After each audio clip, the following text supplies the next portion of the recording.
Let's talk about determining the dose of your final product using the Ardent Nova or Ardent FX. First, determine the starting percentage of your material. It's usually found on the back of your compliantly purchased product.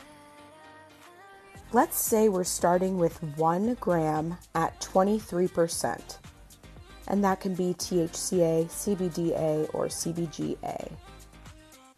Move the decimal point over 1 space to the right, giving us 230.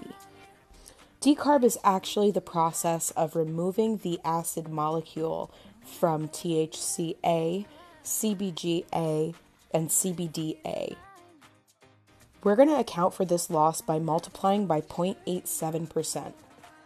Our final result is 2.00, but move the decimal point 2 spaces to the right.